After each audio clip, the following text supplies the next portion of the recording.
Jangan kita meremehkan sabar suami, sebab seumpama kita meremehkan sabar kita pada suami. Sebenarnya kedua-duanya besar kesabaran. Kau tak boleh nak bertahan. Betul atau tidak? Masya Allah. Jadi pahala terbesar dalam rumah tangga adalah pahala sabar.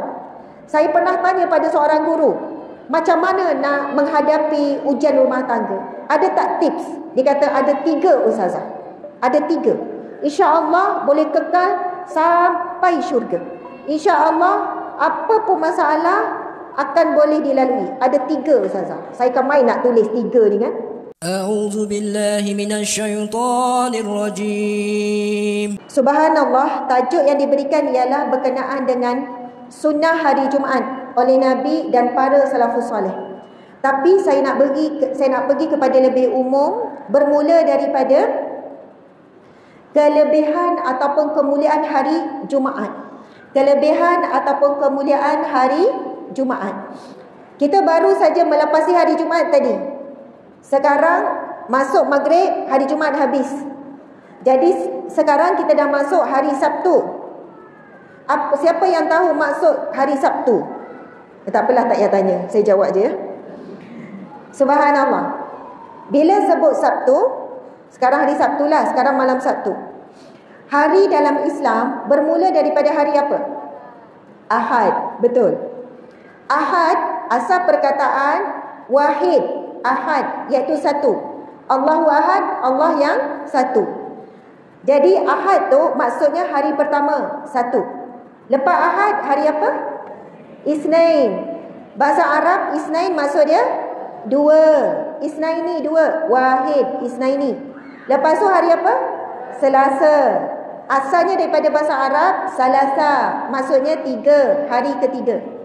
Kemudian hari keempat nama Rabu.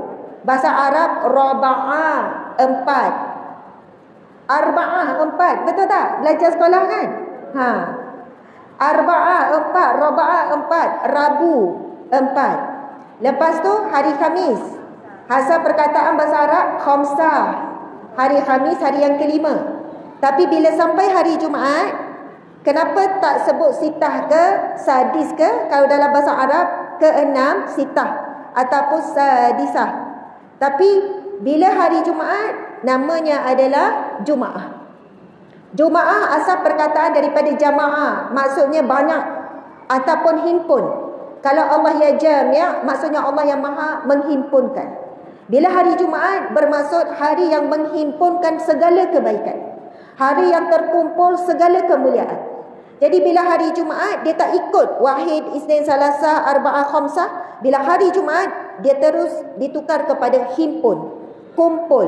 Kerana di situ terhimpun segala kebaikan hari. Lepas tu, lepas hari Jumaat, sebut hari apa? Sabtu. Itu bahasa kita Sabtu. Tapi asal perkataan sab'atun. Sab'atun maksud dia 7. Hari yang ke-7. Sebab itu hari yang kita sebut dalam bahasa Melayu ni sebenarnya asal perkataan bahasa Arab. Dan hari dalam Islam, minggu dalam Islam bermula dengan hari Ahad. Hari Jumaat, kemudian sab'atun berakhir pada hari Sabtu. Subhanallah. Itu perkara yang pertama tentang Jumaah.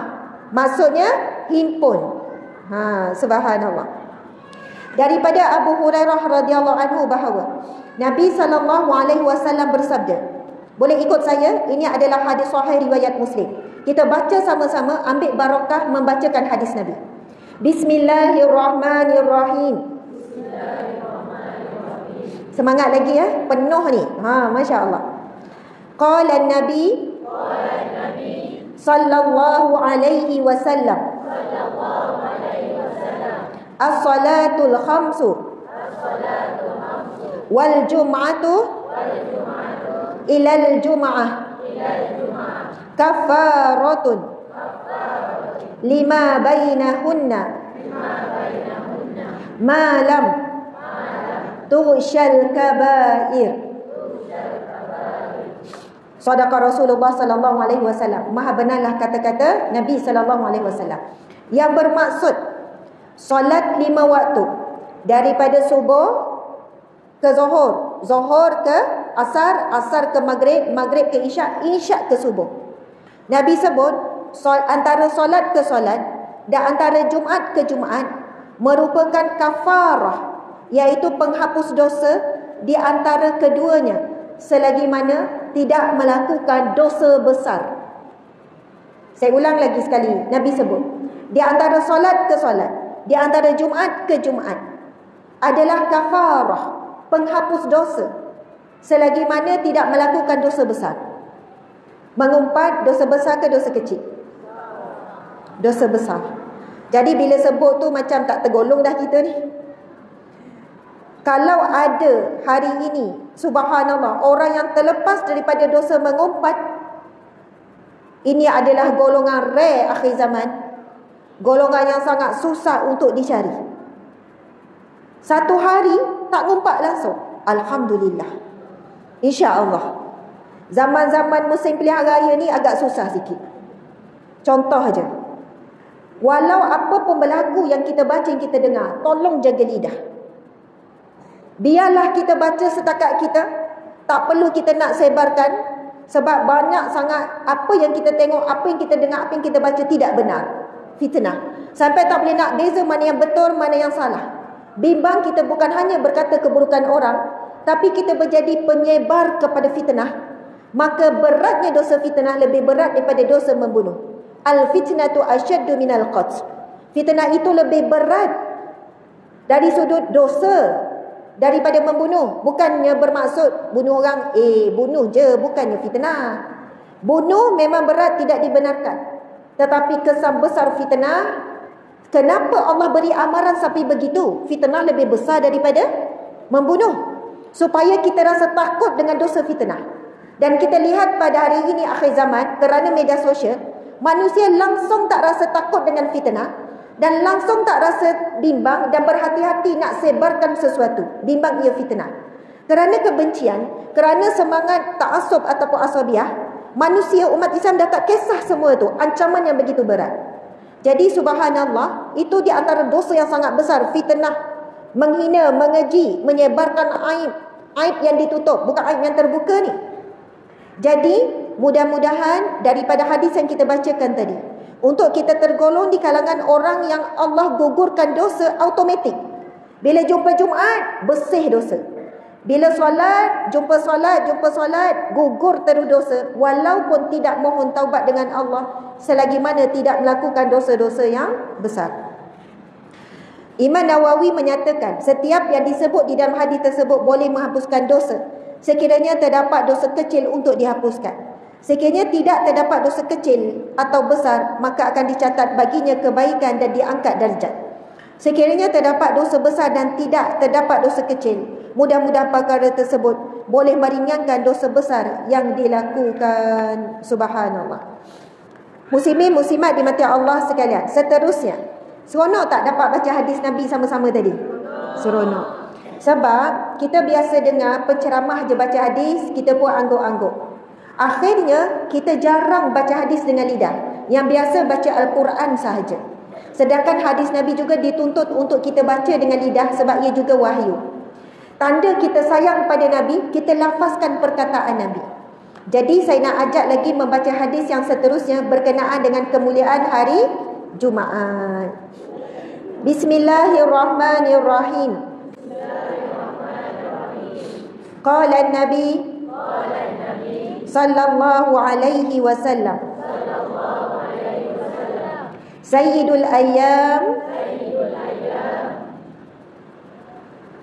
indallahi yaumul jum'ah wa huwa a'zamu min yaumin nahri wa yaumul fitri wa fihi khamsu khisalin fihi khalaqallahu Adam wa fihi uhbita minal jannah ilal ardi wa fihi tuwfi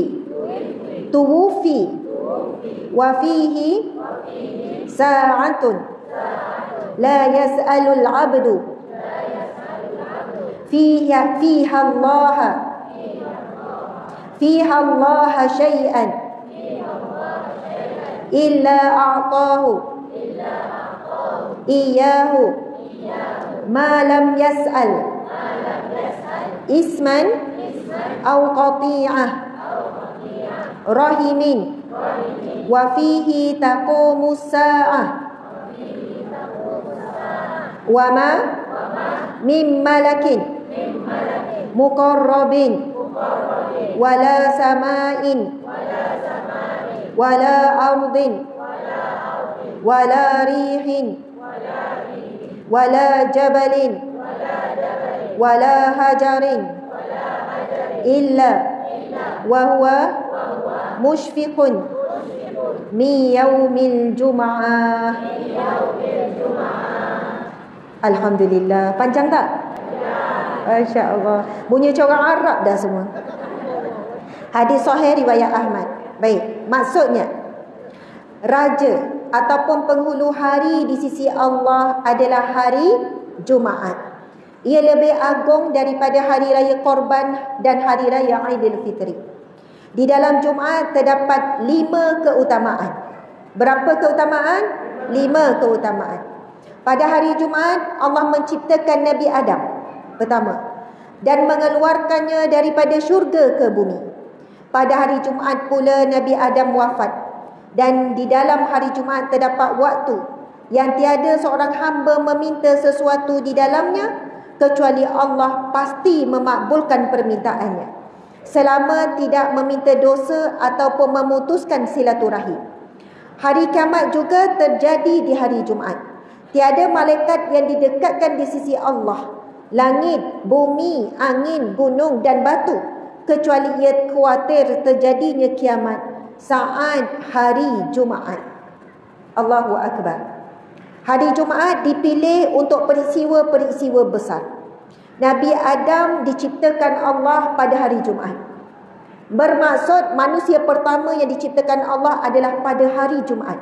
Bermulanya penciptaan manusia yang sebagaimana kita ada hari ini sebagai manusia.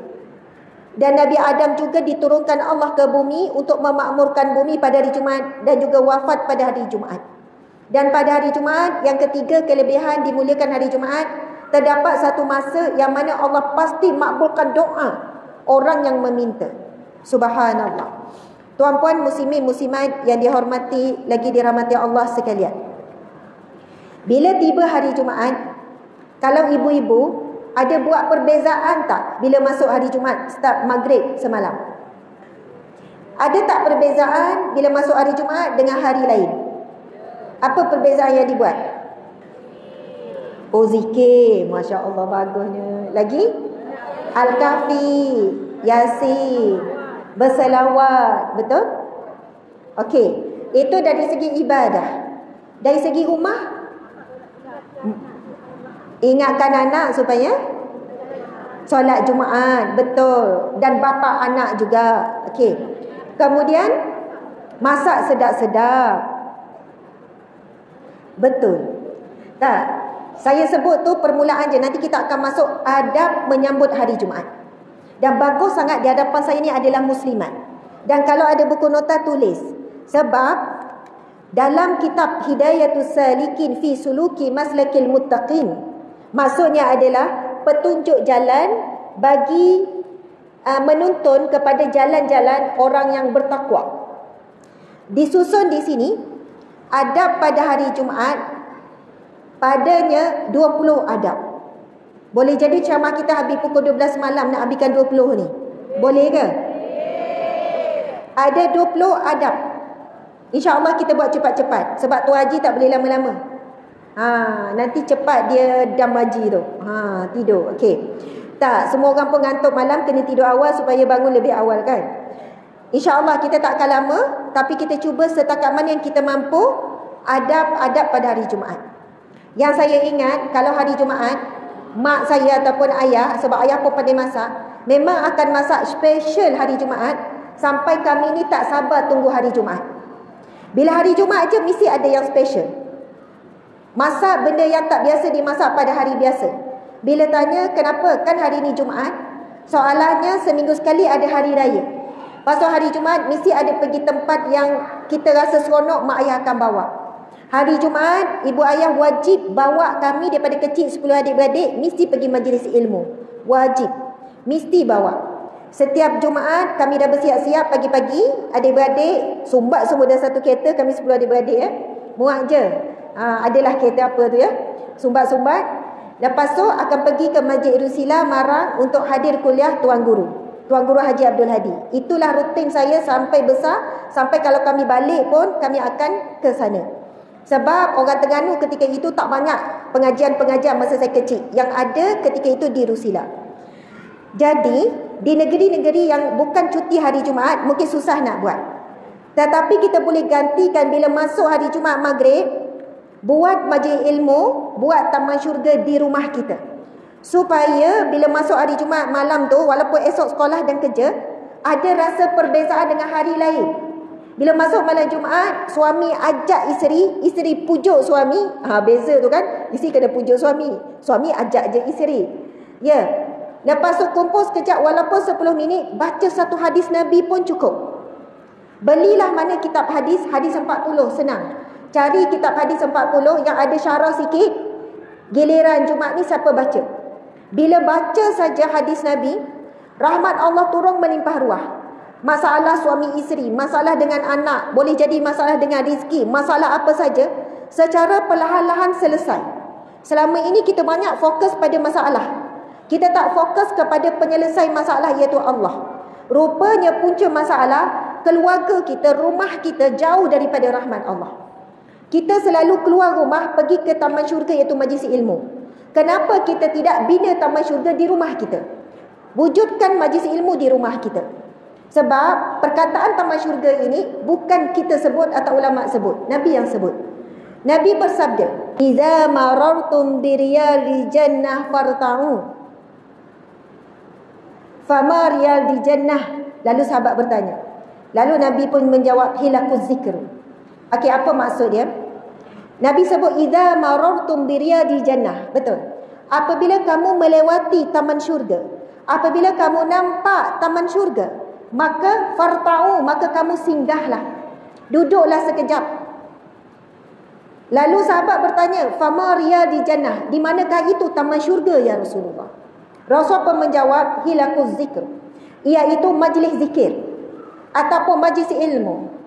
Jadi antara adab besar bila kita datang hari Jumaat, wujudkan satu majlis ilmu walaupun sikit, walaupun sekejap di rumah kita. Membezakan dengan hari-hari yang lain. Jadi kita sedang membina taman syurga di rumah tangga kita. Pergi juga majlis ilmu di luar rumah, tapi wujudkan juga majlis dan taman syurga di rumah kita. Okey, subhanallah. Sekarang kita nak pergi kepada adab-adab sebab tajuknya adalah adab. Adab yang pertama, hendaklah engkau bersedia baginya. Saya baca apa yang ditulis oleh ulama, kitab Hidayatus Salikin oleh Syekh Ahmad Fahmi. Okey, disunting ini kitab ini disusun balik oleh Syekh Ahmad Fahmi Zamzam. Kitab ini adalah susunan Syekh Abdul Samad Al-Falimbani. Pentahqiq kitab Sayyidus Salikin Syekh Abdul Samad Al-Falimbani. Okey. Ini kitab yang masyhur ni dalam bab adab. Adab-adab wudu, adab solat, adab berziarah, semua adab. Okey, adab yang pertama, hendaklah engkau bersedia baginya mulai hari Khamis dengan menyuci kain dan menyuci baju dan memperbanyakkan mengucap tasbih dan istighfar pada petang-petang hari Khamis itu, kerana waktu yang demikian itu menyamai fadilatnya. Soalannya itu adalah waktu nak bersedia masuk pada hari Jumaat, dan fadilatnya sudah pun bermula umpama seperti hari Jumaat. Maksudnya soalannya nak suruh kita ni nak masuk Jumaat dah ni, bersihkanlah apa yang patut dibersihkan, kemaslah rumah, buat persiapan. Anak kita mungkin tanya, kenapa Umi ni macam beria-ria suruh kemas-kemas, ada orang nak datang ke? Tak, tapi Jumaat nak datang. Okey, itu yang pertama.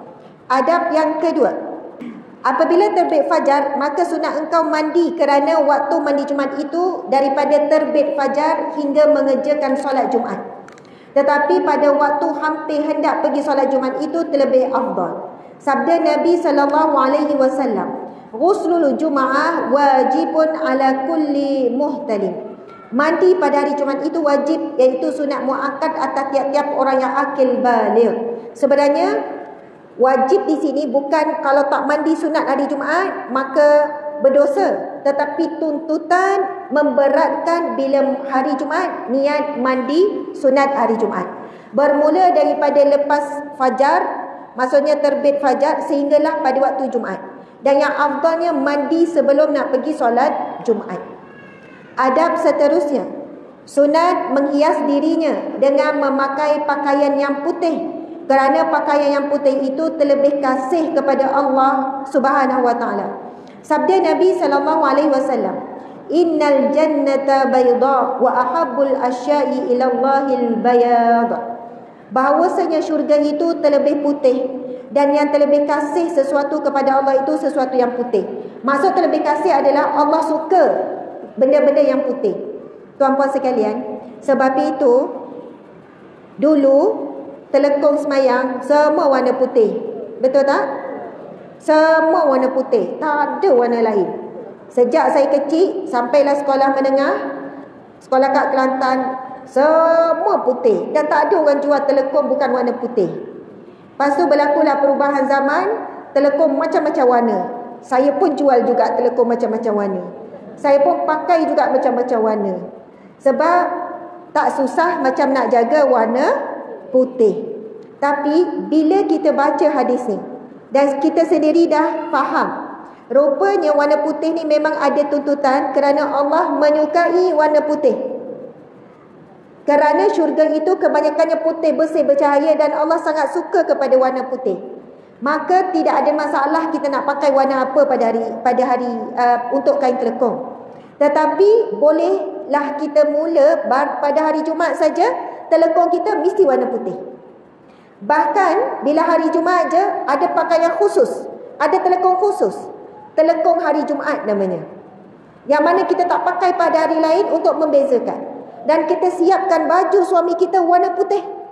Siapkan baju anak kita nak pergi ke masjid pun warna putih.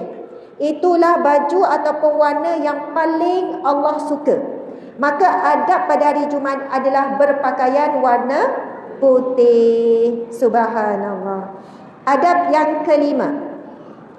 Dulu sebelum pergi adab yang kelima, mak saya sampai sekarang dia punya telekong memang tak boleh warna lain, mesti warna putih. Mula-mula kami pakai warna lain, mak sampai macam nak mengajuk sebab dia tegur tapi kita tak nak dengar. Sampai mak kata, kalau nak pakai juga telekong warna putih bukan masa balik rumah dia, pakailah kat rumah. Tapi bila nak balik rumah, telekong tu biarlah warna putih. Sebab mak suka tengok kita pakai telekong warna putih. Kita kan ada anak kecil apa semua, kadang macam-macam lah sebab. Tapi bila saya jumpa hadis ni, kita rasa rupanya apa yang diajar oleh guru-guru dulu, pakai putih semua. Lepas tu contoh hiasan air jenami, memang di situ warga emas. Telekong dia memang Pak Syekh suruh semua pakai putih. Tapi di bilik masing-masing terpulang lah. Tetapi bukannya wajib pakai putih. Faham ya? Jangan pula kita mencela orang yang tak pakai telekong warna putih. Itu dari sudut adab. Adab yang kelima, sunat memakai bau-bauan yang terlebih harum. Kalau hari lain harum juga, tapi bila hari Jumaat terlebih harum. Cari wangian yang terbaik. Tuan-puan sekalian, antara adab dan akhlak Nabi SAW, Nabi tidak pernah menolak pemberian hadiah minyak wangi. Antara hadiah yang paling Nabi suka adalah minyak wangi.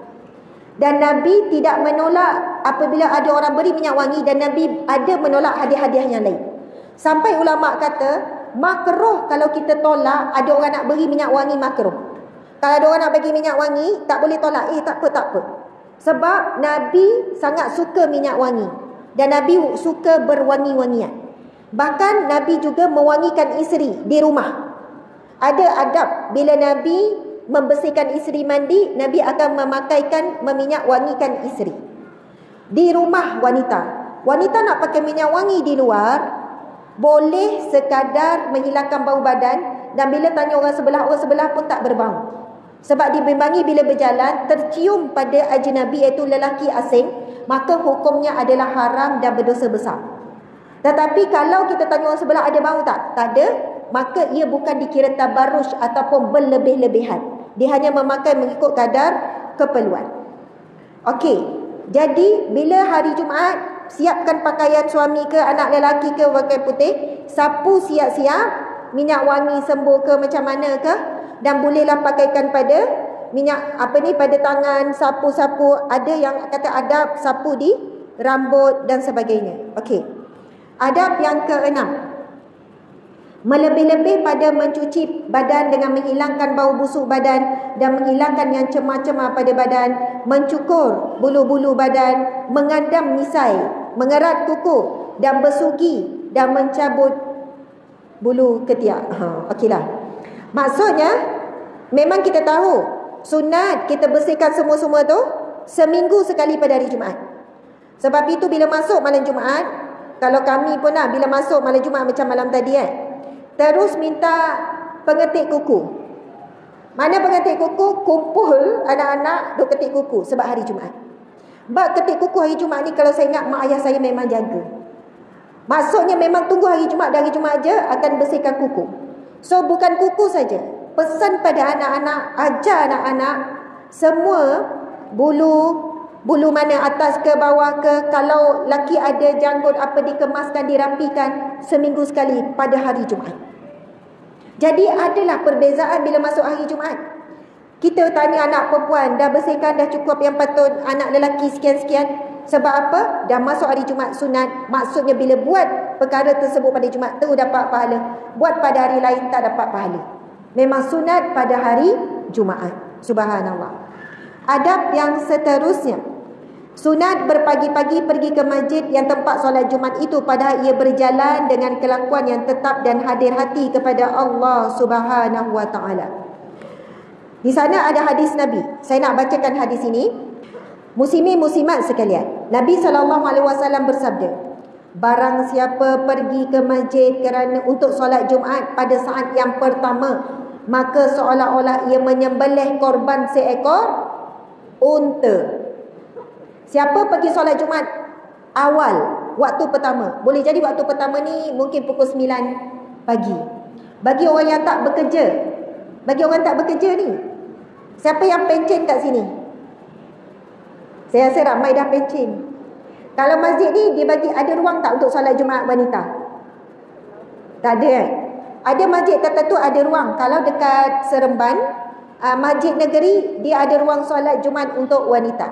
Ada masjid-masjid tertentu, tengok situasi, tengok bila solat Jumaat tak penuh pun lelaki, boleh jadi sebab dah banyak masjid, maka boleh jadi boleh buka ruang solat Jumaat untuk wanita. Sebagaimana Masjidil Haram dan Masjidil Nabawi juga menyediakan ruang yang seluasnya untuk wanita solat Jumaat.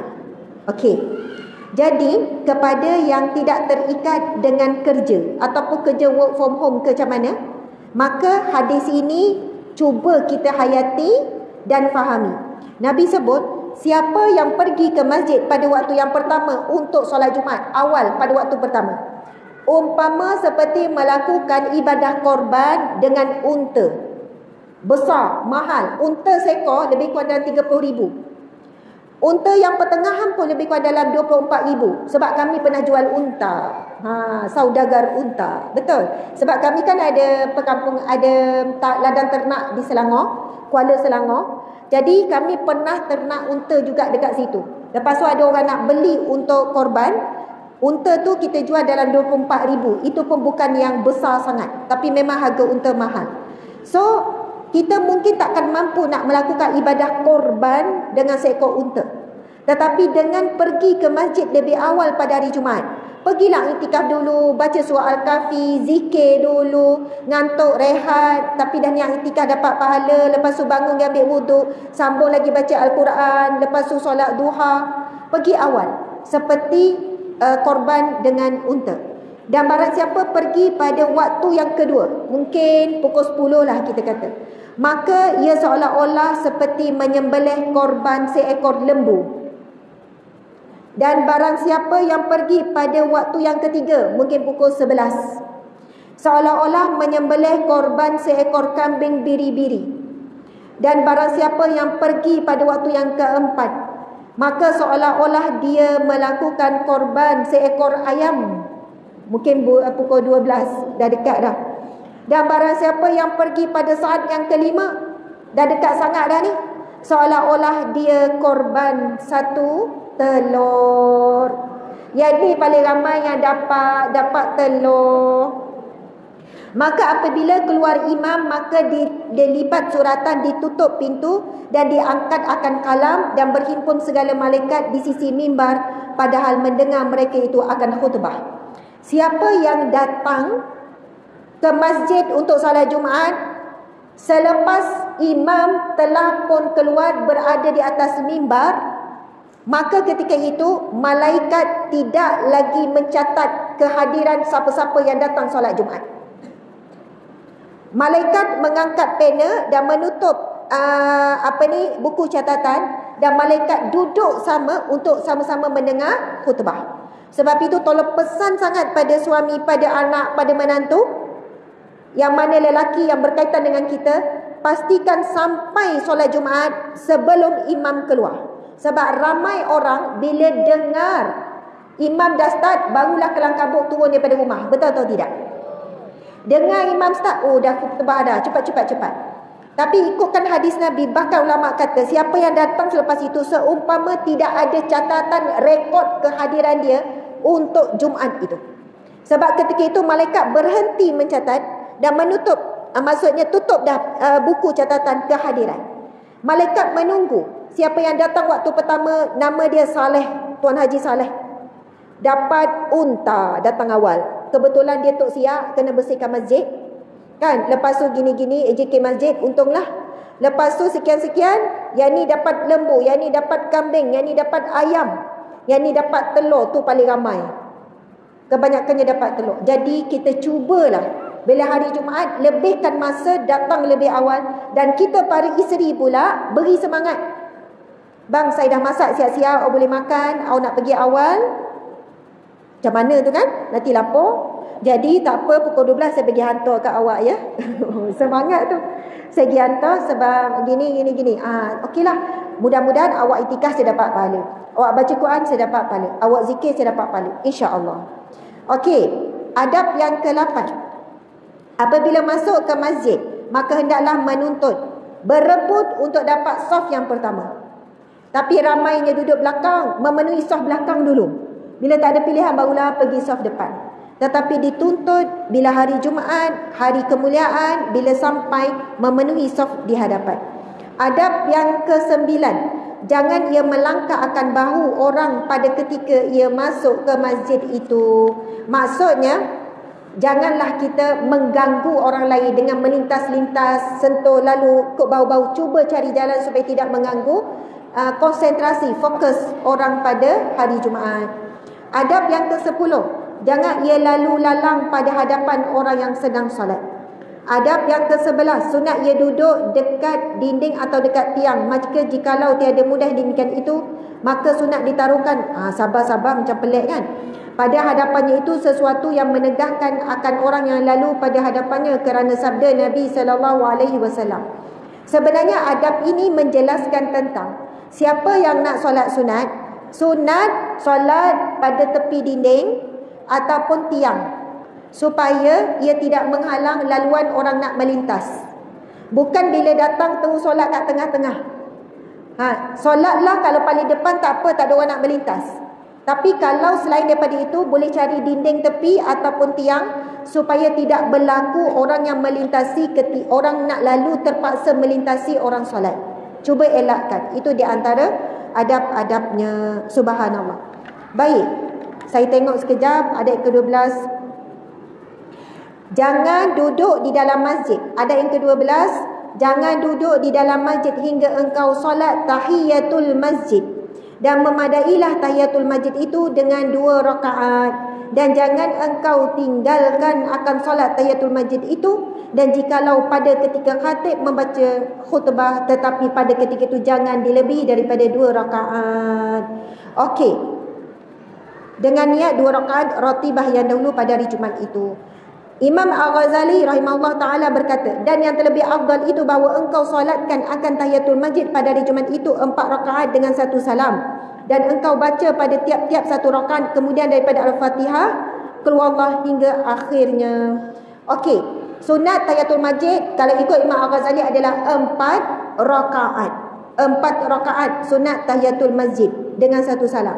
Tapi sekiranya bila kita sampai ataupun tapi sebenarnya bila dah start khutbah, kita kena duduk dengar khutbah bagi perhatian sebab ini salah satu rukun daripada Jumaat.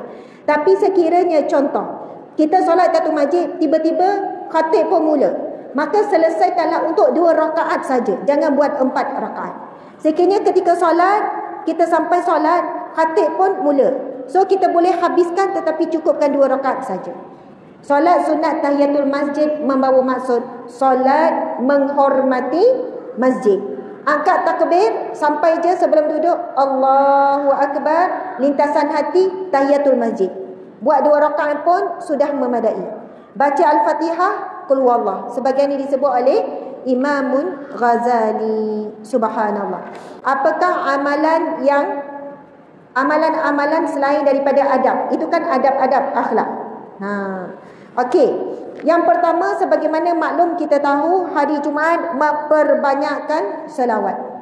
Nabi SAW bersabda, dan bersalawatlah ke atasku, sesungguhnya selawat kamu akan sampai kepadaku di mana sahaja kamu berada. Dan perbanyakkanlah bersalawat kepadaku pada hari Jumaat, kerana ia diangkat pada hari Jumaat. Umpamanya hari Jumaat ini ada waktu yang Allah pilih untuk diangkat. Bukan pada waktu lain Allah tak angkat. Tetapi bila sebut hari Jumaat itu diangkat, tak disebut pada hari lain, seolahnya Allah nak beratkan ataupun Nabi nak beratkan bila hari Jumaat memperbanyakkan selawat. Masya Allah. Muslimin muslimat yang dihormati, dah banyak dah ni. Maksudnya beri. Saya nak bercerita dah pula. Boleh ya? Yang sebenarnya paling seronok orang tunggu nak cerita. Cerita ni sebab saya balik haji kan. Jadi adalah cerita yang berkaitan dengan orang yang meninggal pada hari Jumaat. Meninggal pada hari Jumaat ketika meninggal di tanah suci dan ditanam pada hari Jumaat, disolatkan pada hari Jumaat. Subhanallah. Kisahnya hamba Allah ni, sebab hamba Allah ni bercerita terus pada saya. Hamba Allah ni yang hamba Allah ni lelaki. Dia bercerita pada saya dan suami masa duduk dekat meja makan. Bukan kisah dia, kisah kawan dia. Yang kawan dia tu cerita direct dengan dia. Entah macam mana kawan ni orang Melayu kita lah, ketika ibadah haji pada hari Jumaat. Subhanallah. Ceritanya sahabat ni pada hari Jumaat ada kematian. Tak tahu macam mana Allah takdirkan dia dapat bersama-sama menguruskan jenazah tu. Jadi dia ada pengalaman bagaimana menguruskan jenazah jemaah haji yang meninggal dan jatuh pula pada hari Jumaat. Dan dia dapati jemaah haji ni dari segi jenazahnya sangat mudah diuruskan, putih, bersih, indah wajah semualah. Bayangkanlah dalam haji kemudian hari Jumaat pula. Kemudian bila pergi solat jenazah dan dia juga dapat mengiringi jenazah tersebut sampailah ke makam. Dan setelah daripada itu, bila dia melalui pengalaman menguruskan satu jemaah daripada awal sampailah pergi ke, kalau di Mekah bermaksud ditanam di mana? Perkuburan Al-Ma'la. Kalau Madinah di Baqi'. Jadi dia perkuburan Al-Ma'la. Disebabkan dia rasa takjub sangat dengan jenazah yang dia tengok daripada awal sampai selesai, dan adalah perkara-perkara yang melihat dan dia lihat sangat luar biasa pada jenazah ni. Lalu dia mencari maklumat siapakah orang ini, sehinggalah dia pergi menjejaki orang ini ke negeri tu, ke tempat tu. Rupanya jenazah ini adalah seseorang orang kaya jutawan di sebuah negara, saya tak ingat dah negara mana, ataupun Arab Saudi sendiri, wallahualam. Maksudnya dia pergi tu tak jauh.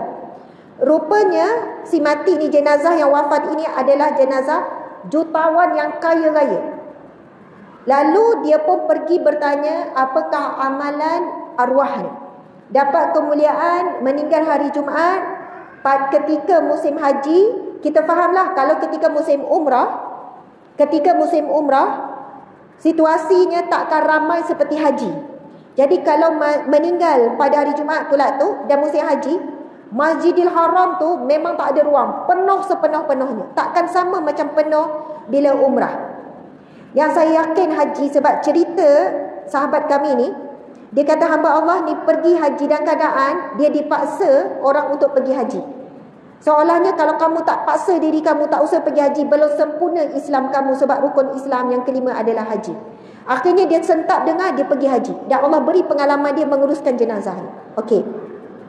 Ada dua amalan yang paling utama yang dilakukan oleh jenazah ni. Yang pertama, dia sangat memuliakan ibunya. Dia sangat muliakan ibunya. Diceritakan ahli-ahli keluarga, cara dia muliakan ibu luar biasa. Bagaimana dia taat, dia muliakan, dia hormat kepada ibunya. Subhanallah. Saya tahu kita bukan sama ada pengalaman dengan ibu. Ada ibu yang memang solehah yang baik. Ada ibu yang jadi pengalaman ngeri pada anak, menjadi kesedihan pada anak. Mungkin ibu yang akhlaknya buruk, tapi ibu tetap ibu, dia telah melakukan pengorbanan mengandung dan melahirkan. Maafkanlah jika ibu kita ada buat salah, sebab seolahnya kesalahan ibu itu terpadam dengan pengorbanan yang dia lakukan. Subhanallah. Jadi saya cakap secara umum saja. Maka lelaki ni yang pertama sikapnya adalah sangat menghormati ibu.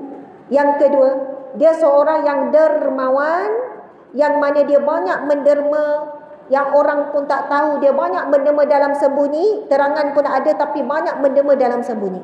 Itulah dua akhlak dia. Dan dia sangat dermawan kepada ahli keluarga, adik-beradik. Dia sangat baik dengan ahli keluarga, akhlaknya sangat baik. Tuan-puan dimati Allah sekalian, bila sebut pasal ibu, orang perempuan kebanyakannya sini semua ibu kan? Kita juga anak kepada seorang ibu. Dan para lelaki sekalian, anda ada isteri yang mana isteri anda adalah seorang ibu. Dan anda ada ibu mertua dan ibu kandung. Lepas tu ada ibu seorang lagi dekat rumah tu, iaitu isteri. InsyaAllah. Ada lelaki yang murah sangat rezeki dia. Bila tanya, antara amalan dia, suka minta doa daripada isteri. Saya kata, kenapa? Biasa dengar doa daripada ibu. Sebab isteri saya juga adalah seorang ibu. Bukankah doa seorang ibu itu mustajab? Saya kata, betul juga.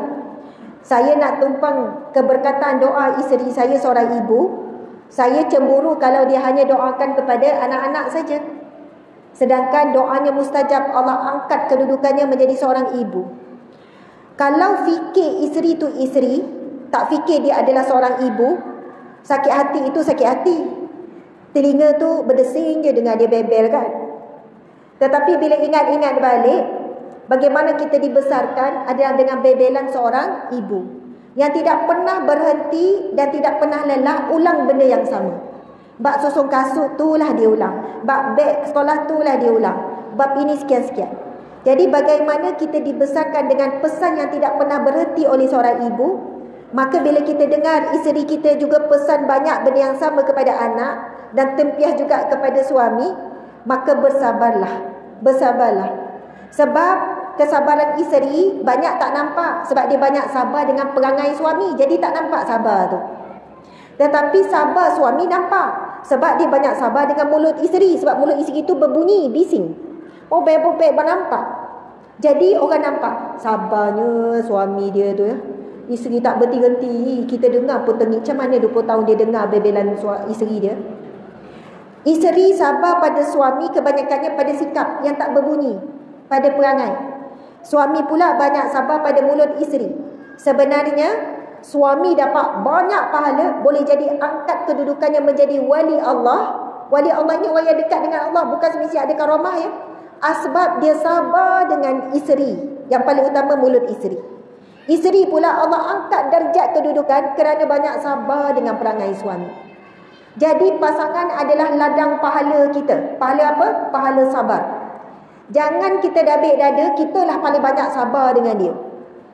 Awak ni kan, hai, syukur awak dapat isteri macam saya. Kalau orang lain dah tak boleh sabar dengan awak ni. Sedap kita cakap macam tu. Kalau suami pandai balas, syukur saya ambil awak jadi isteri.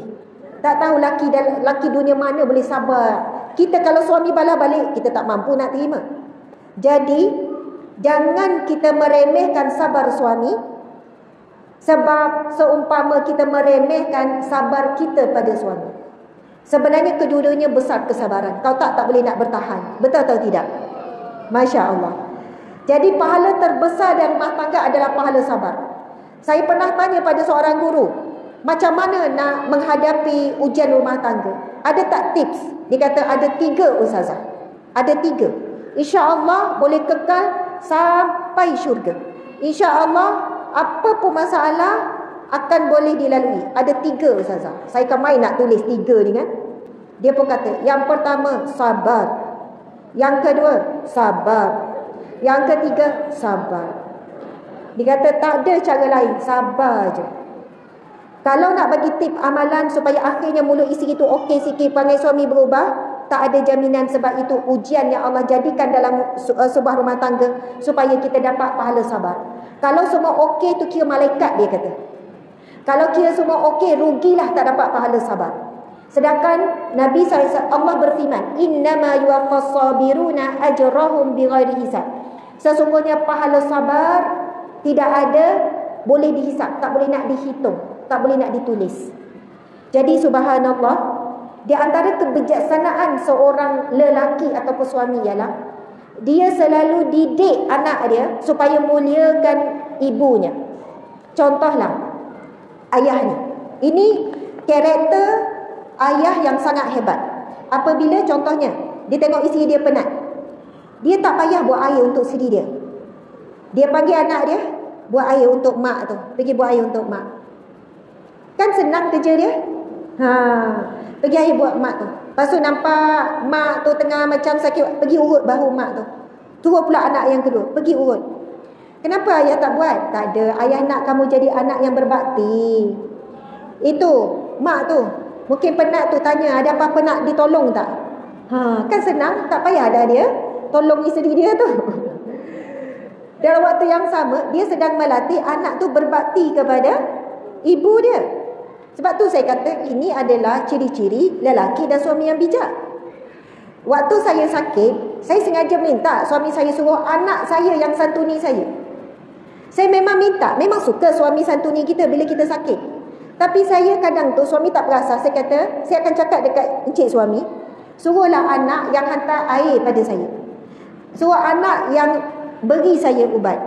Suruh anak yang hantar makanan. Suruh anak yang urut. Kita memang seronok kalau suami yang buat. Tapi bila lagi kita nak ajar kepada anak kita cara berbakti kepada ibu? Adakah nak tunggu bila dia dah besar? Bila dia dah pergi, dah kahwin, masa tu nak berbakti dengan duit, takkan sama. Jadi subhanallah, kebijaksanaan seorang suami apabila didik anak berbakti pada ibu. Kebijaksanaan saya pun sama jugalah. Sebagai seorang isteri ibu. Tu Abi balik, Abi tu pergi angkat beg Abi tu, pergi bagi air dekat Abi. So anak-anak ni tahu bagaimana nak menghormati dan berbakti kepada seorang ayah. Jadi meringankan tak sikit kerja kita? Meringankan sikit. Nampak ayah baru nak angkat sampah, ambil tu, Abi nak buang sampah, biar pergi buang. Abi tak apa, saya pergi buang. Kan sejuk hati. Subhanallah, ajarkan juga cucu kita bagaimana nak menghormati atuk dan nenek. Jadi atuk ajar pula tu, Tok Wan tu, kalau hantar air Tok Wan suka tu, ajar pula. Begitulah kaedah dan cara-caranya meringankan beban kita dan waktu sama mendidik. Subhanallah, muslimin muslimat yang dirahmati Allah sekalian, sebagai kesimpulan, Masya Allah, perkongsian kita pada hari ini, muslimin muslimat yang dirahmati Allah sekalian, hari Jumaat kadang tu sampai kita rasa sangat cepat. Perasan atau tidak? Baru je hari Isnin, tahu-tahu hari Jumaat.